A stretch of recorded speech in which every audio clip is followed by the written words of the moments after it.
我是趙少康，歡迎你來到 TBS 少康戰情室。在我們現場特別來賓，高嘉瑜委員、蘭萱小姐、王鴻薇委員、萬美玲委員、唐湘龍先生。好，那川普說我很期待到北京去，原來3月31號、4月1號、4月2號，現在改到這個5月14、15啊。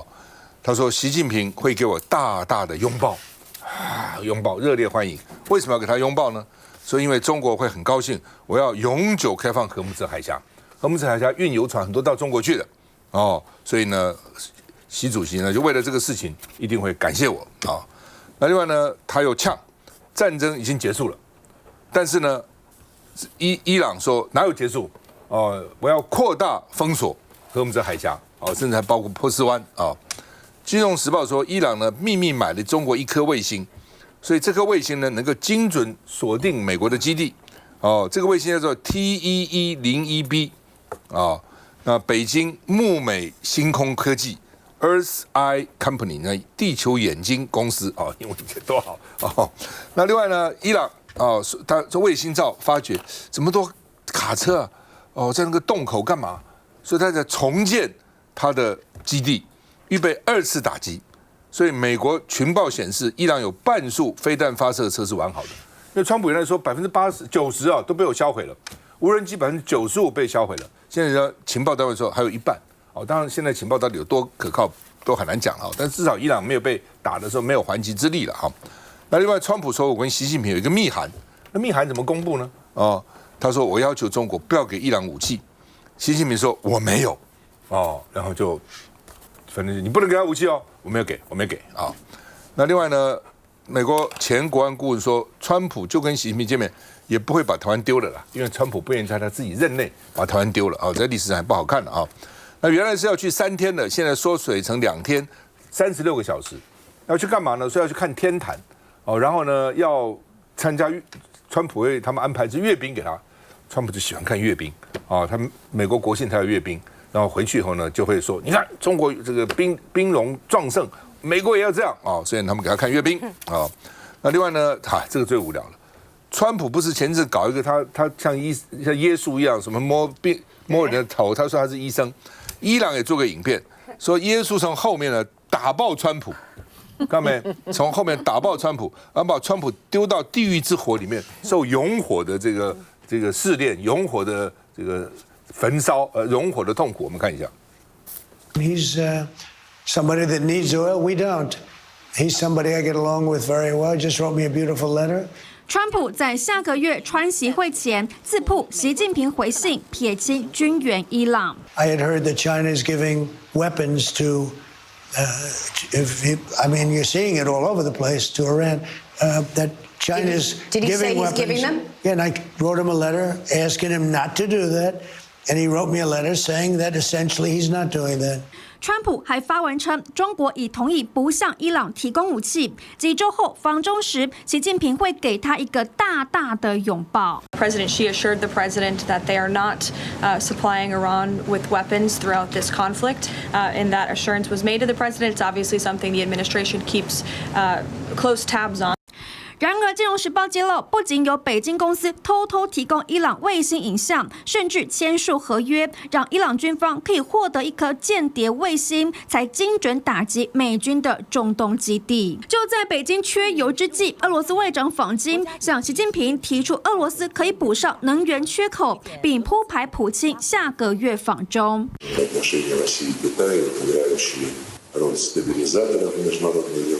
預計在川普5月14到15日訪京後，下一周換普京到訪，鞏固俄中關係。來，湘龍，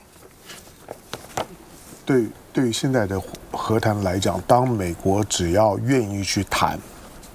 美國只要在一場的軍事衝突之後呢，主動的表達願意談判的時候，其實他就已經失去了在戰場當中呢可以去討價還價的籌碼。我想這個是基本的戰略常識。你在戰場上面拿不到的，你不可能在談判桌上拿得到。伊朗沒有任何認輸的味道。伊朗到目前為止，它整個的國家的管理沒有出什麼問題，它沒有難民潮，它也沒有出現了社會混亂，它的部隊呢仍然在有序的反擊。當你要談判的時候呢，它仍然呢形成了非常清楚的架構，在跟美國進行政治對話，同時在向國際社會發出聲音。同時呢，從戰爭開始之後，從海外回到伊朗的人呢，比伊朗出去的人呢更多。海外所發動的伊朗的群眾的募款也好，或者是願意回來共赴呢國難的人呢，都超乎想象。美國眼前呢，在卡在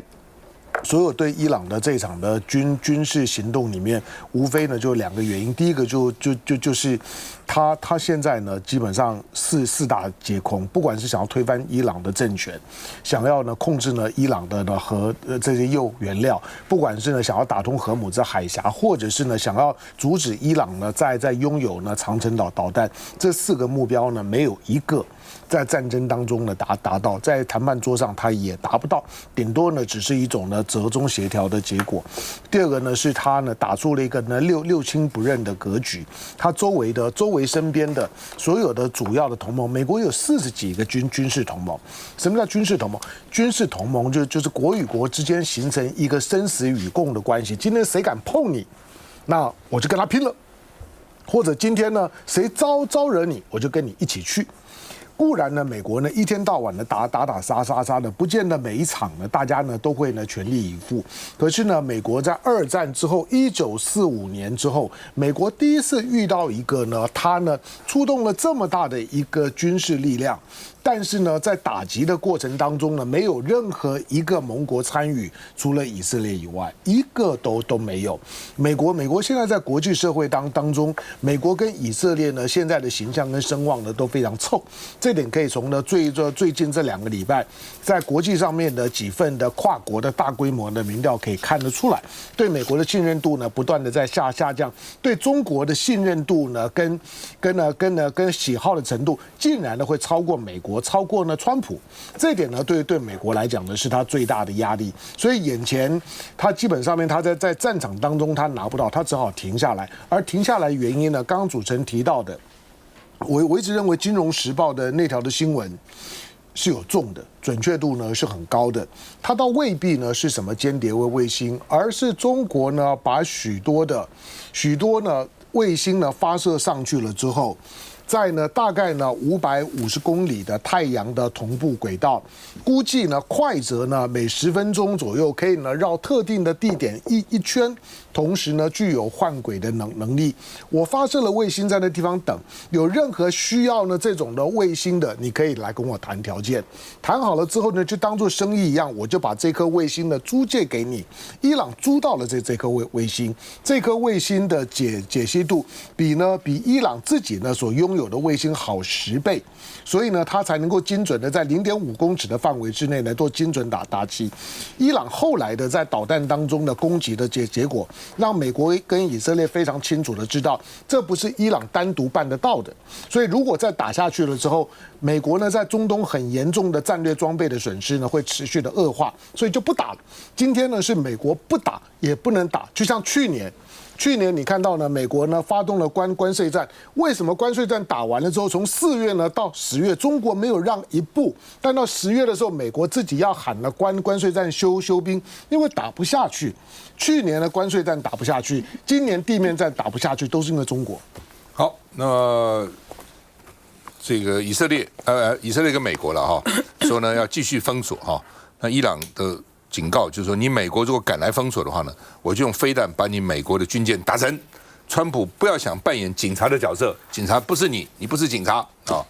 美國的這個財政部長說，美國不會繼續發給伊朗跟俄羅斯臨時銷售許可。原來是說那個船只要原來在海上的都可以繼續賣了，好，現在突然說時間已經到了，不再繼續讓你們再賣了，好，原來是怕油不夠，好，現在反正美國變來變去的政策了啊。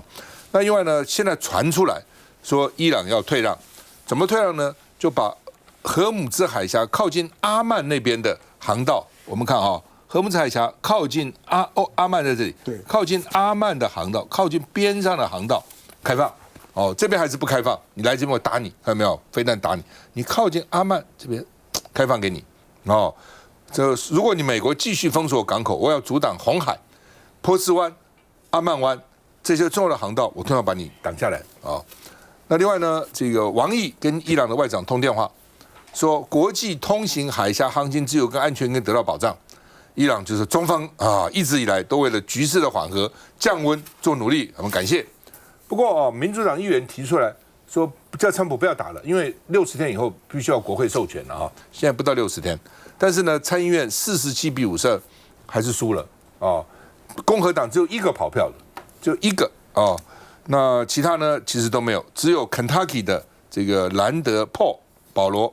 他是反對哦，其他呢都支持川普繼續幹，所以是47比52，所以參議院沒有擋住啊。那另外呢，美國、伊朗可能戰爭會延長它的停火，因為你想要有細節，就時間要夠嘛。所以呢，但是呢，美國同時有2個艦哦，全獅號跟這個布希號航空母艦跟全獅號呢已經往那邊開，所以美國現在就是派越來越多的部隊去，然後呢，真的打不成的話呢，這個談不成就打啊。我們看一下。The U.S. has announced a formal blockade of Iranian ports and coastal areas. This is illegal action.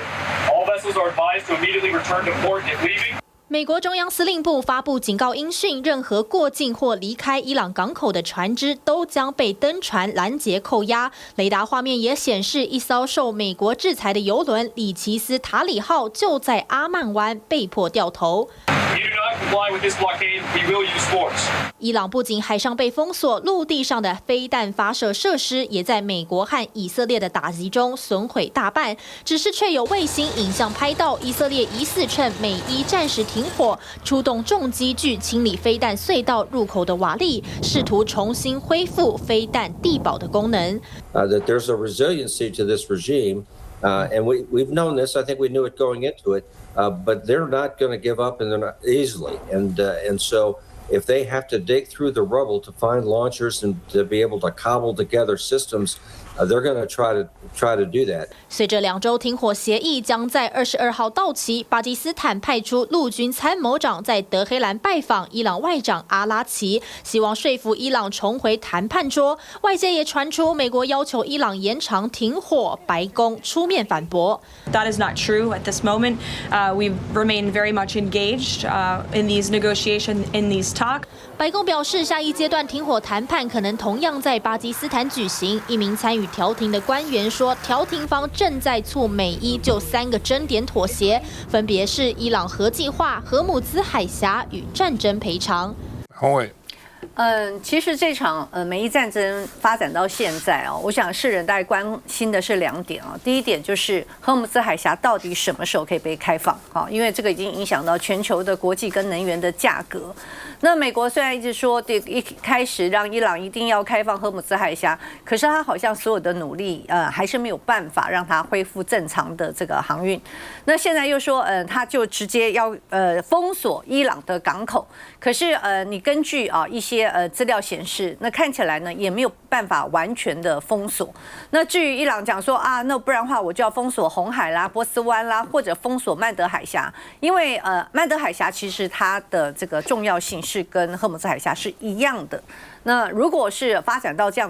的階段的話，那全球的這個石油危機會更嚴重。但是因為現在看起來他們是願意和談，談總是比不談好。那第二點就是，那到底這場戰事會不會影響美中之間的關係？因為很多的外媒或者一些政治觀察家就在擔心，第一個，如果他的戰事沒有辦法很快的平息的話，會不會影響5月中旬原定川普已經是延期過的要去中國大陸訪問？那另外一方面呢，就是大家開始在討論說，這樣子是不是因為美國懷疑這個中國有提供武器給伊朗，然後壞了美中之間的關係，會不會因此影響這個川習會？看起來目前是不會的，因為川普已經自說自話，他本來說，我們知道啊，好像這個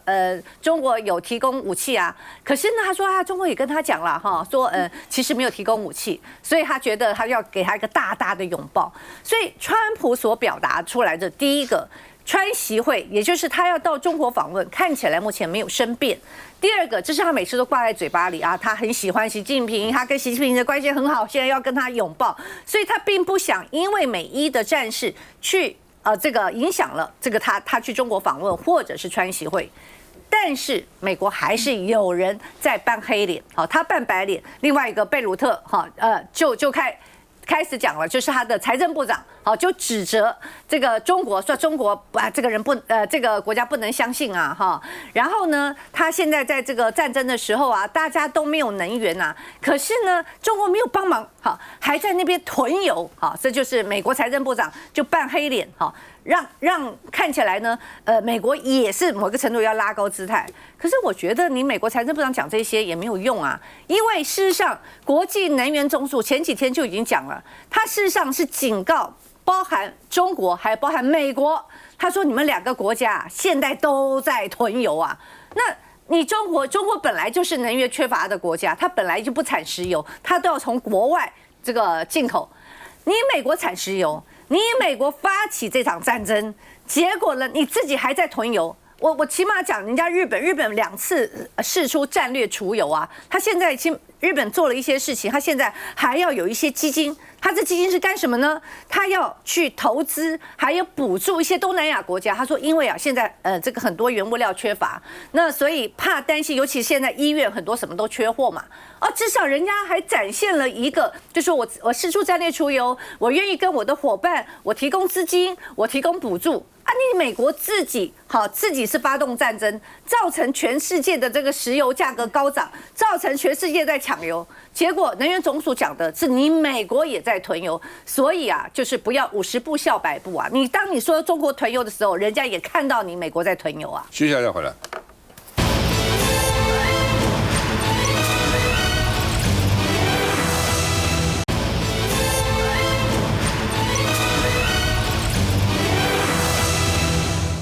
好，那麼鄭麗文還沒有回來啊，大陸就宣布啊，這個大陸10項政策，其中一個就是希望呢，什麼烏魯木齊啊、這個昆明啊等等，開放一些航點啊。那所以呢，大家以為這就算了，居然他們又來了信了，所以希望小兩會溝通，因為很多事情呢，所以大兩會、海基會、海協會，我們的海基會，他們的海協會，那這是大原則，很多細的東西，比如不針對海運啊、空運啊、觀光啊、旅遊啊，不同的東西，還有不同的單位聯絡的，所以他們就希望小兩會溝通。以前呢，這個他們小兩會不跟我們溝通的，根本不溝通，現在願意溝通啊。國台辦就說希望台灣方面取消不合理的限制了啊。那交通部長說，你開心的時候就遞個橄欖枝給我們，不開心的時候，這橄欖枝變成棍子打我們。意思就是說呢，你說收就收，說開就開啊。那大陸是說現在大陸跟我們的航點有14個城市，15個航點，每個禮拜飛300多班那往返當成一班了啊，來回當成一班，有300多班。那2020年前，大陸有61個航點，你看現在是15個航點，當時有61個航點，最多每周最高有890班，現在呢只有300多班。所以其實890跟300多差不多1/3了，現在只有1/3哈，所以呢還有很大的差距，而且呢現在它的航班載客率都超過80%，所以兩岸已經有578萬，在去年578萬人搭了這個班機等等那所以他就希望說呢，那多開一點那我們的講法是說，這個知道了，但是呢我們現在每個禮拜可以開420班啊，那你只飛了310班啊，或者有些地方可能生意不好啦，載客不多啦，沒有需要啦，所以呢，你真的要我們就從310升到420，從這邊開始啊，意思是這樣而且有13班飛上海的航班，是因為你不給我們適當的時間啊，你不給我們適當的時間啊，所以我沒辦法飛啊，你把這個開放就好了還有西安啊，13個航點可以開放包機啊。你說過年啊，什麼過節啊，大家想要去玩啊，可以申請啊，到現在為止沒有人申請啊，所以呢，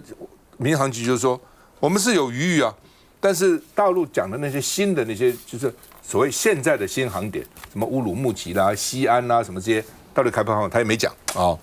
那另外呢，國台辦說希望在共同政治基礎上加強交流了，共同政治基礎就是9·2共識了，反對台獨了啊等等啊，那民進党不會接受了啊。那另外呢，就現在就問了嘛，既然大陸已經啟動小兩會，民進黨到底接不接招啊？那另外呢，鄭麗文去訪問中國大陸呢，他們花了480萬，是報給台灣民主基金會撥款。那台灣民主基金會的這個董事長一向是立法院長，所以是韓國瑜啊。那所以呢，這個並不是自費，而是因為這個民主基金會呢，每年政府會給他1億5千萬的費用，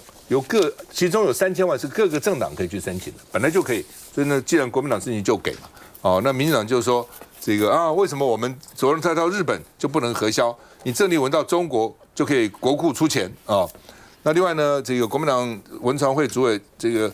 尹乃菁是說，4月10號其實已經審查通過了。那你如果民進黨你願意這個同意9·2共識哦，然後呢這個廢除台獨黨綱，你也可以到大陸去訪問啊，你也可以申請啊，你不能申請。問題是民進黨不可能廢除嘛？我們看一下。面对中共會談10大措施，說要開放兩岸直航。近日，海峽兩岸航空運輸交流委員會就透過了北市的航空運輸同業工會致函給台方，呼籲盡快全面恢復兩岸客運直航。陸方也明確的表態了，願意積極推動，似乎又把球丟給賴政府，因為賴政府才說政策推動應透過小兩會。對於台灣的一些方案的改變調整的話，那應該從過去的程序來走，啟動所謂的小兩會的方式來從溝通起，那這也是一個制度長久的一個做法。珍惜會後，鄭麗文再赴台中前往模範勞工表揚大會，現場民眾熱情向她招呼握手，但如今卻被爆出鄭麗文赴陸團一行，包括機票、住宿、膳食等等，共480萬元，是向台灣民主基金會申請經費，等於這趟都是由國庫買單。我們大陸用納稅人的錢適當嗎？適當嗎？可以。會不會覺得大家謝謝。民主基金會成立的初衷，就是要讓亞洲和世界各國推動台灣的政黨智庫和亞洲以及世界各國進行交流。所以呢，我們就是合法的向台灣民主基金會提出申請，從事政黨交流。如今朝野雙方態度，中共會談措施要上路，恐仍有漫漫長路。來，美玲。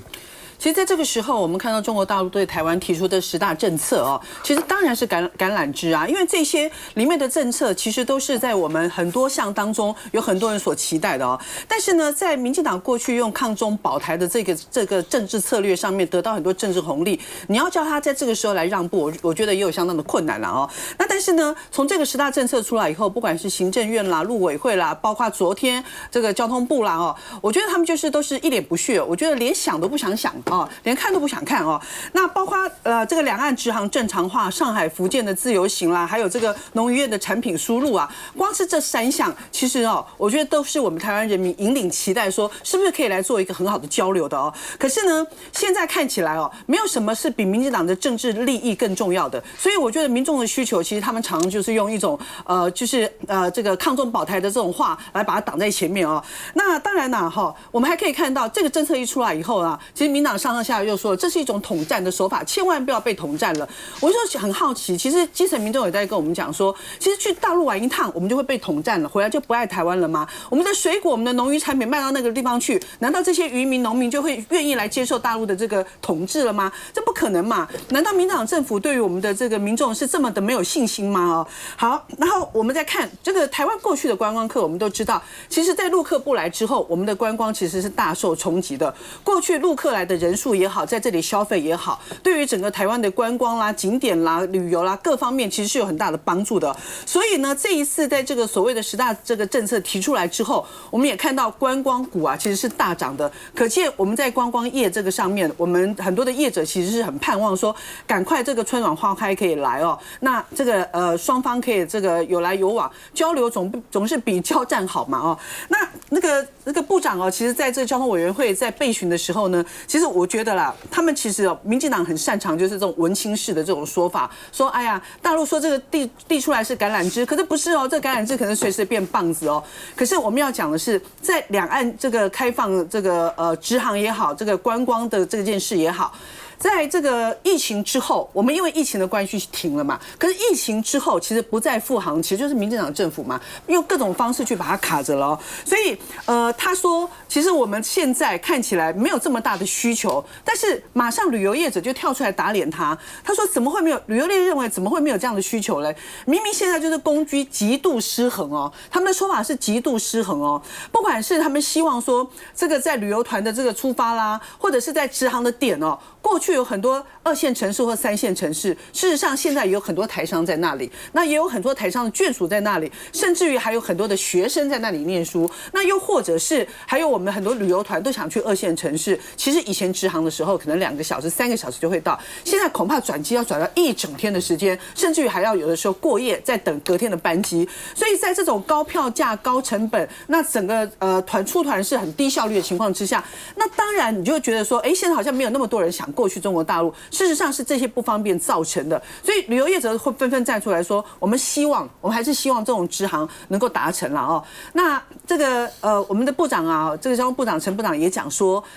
這個我沒有什麼意見啊，交給小兩會，交給小两會。好啦，那你一直說要交給小兩會，那現在人家也正式這個提出這個申請說，好，那我們就用小两會來談。那人家現在提出來，你是要怎麼接招？那我覺得啦，其實哦，這種東西哦，直航這件事情，或者是說兩岸的旅遊觀光，其實應該就是要交給市場機制去決定啊。市場怎麼做，市場有需求，我覺得其實民進黨政府真的不必過度的去干涉。就以前呢，大陸說開放，我們就說要小兩會，那邊就不給你小兩會通。那現在人家主動說小兩會溝通了，那你現在看怎樣？而且航空公司自己會去衡量，你民航去管那麼多幹嘛呢？如果賠錢的航線，它也不會飛啦。